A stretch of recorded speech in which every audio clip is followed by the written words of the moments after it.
Let us learn the Great Indian Desert. This is the desert. It lies to the west of the Great Northern Plains. It occupies a major part of the state of Rajasthan in India. It is also known as Third Desert. This desert is covered with sandy soil. It is the hottest and driest region of India. It lacks in water. Some streams appear during rainy season but disappear after that. These streams do not have enough water to make them flow.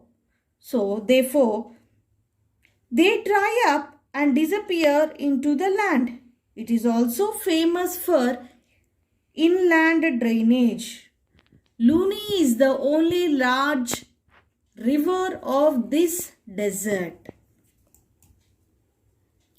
Now let us learn the coastal plain. These are found on the both sides of the peninsular plateau. The east of the Eastern Ghats, the eastern coastal plain. The west of the Western Ghats lies the western coastal plain. The northern plateau is flanked by narrow coastal strips on both the sides.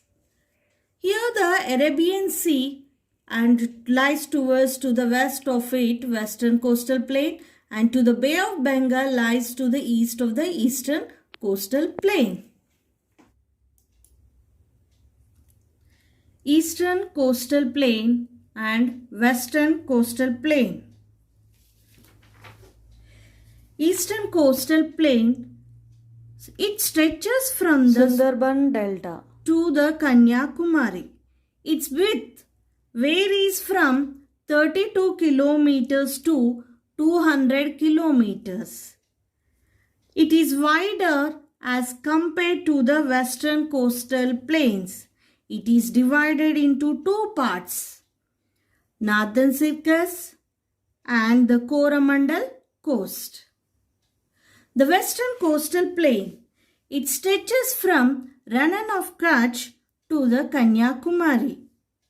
Its width varies from 10 kilometers to 65 kilometers.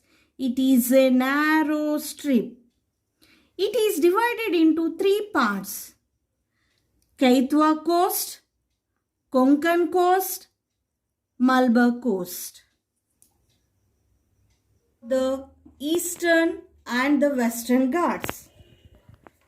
The eastern Ghats border the northern plateau in the east, whereas the western Ghats, Sahyadri, provides western boundary to the plateau region.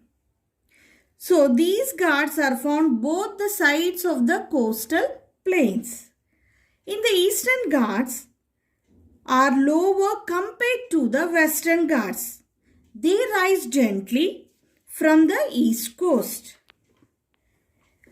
Mahendragiri 1500 meters is the highest peak of the eastern Ghats, while Anaimudi 2695 meters is the highest peak of the western Ghats. The western Ghats are almost continuous, while the eastern Ghats are broken and uneven. Let us learn about the island groups. What is island group? A piece of land surrounded by water known as island. So here Lakshadweep and Andaman Nicobar are the main island groups of India. Lakshadweep islands are situated in the Arabian Sea and Andaman Nicobar islands are situated in the Bay of Bengal. Lakshadweep islands are mainly formed on corals. Coral island, these are also known as coral islands because they are formed on corals, that is the skeletons of polyps. They consist of a large number of coral islands. Corals are skeletons of tiny marine animals called polyps. When the living polyps die, their skeletons are left. Further, other polyps grow on top of these skeletons. In this way, it grows higher and higher and forms the coral islands. Next, Andaman Nicobar. Andaman Nicobar lie in the Bay of Bengal, and most of these islands are in volcanic nature. This is volcano, and many of the volcanoes are present in the Andaman and Nicobar Island. Barren islands of Andaman and Nicobar is the only active volcano of India. Thank you.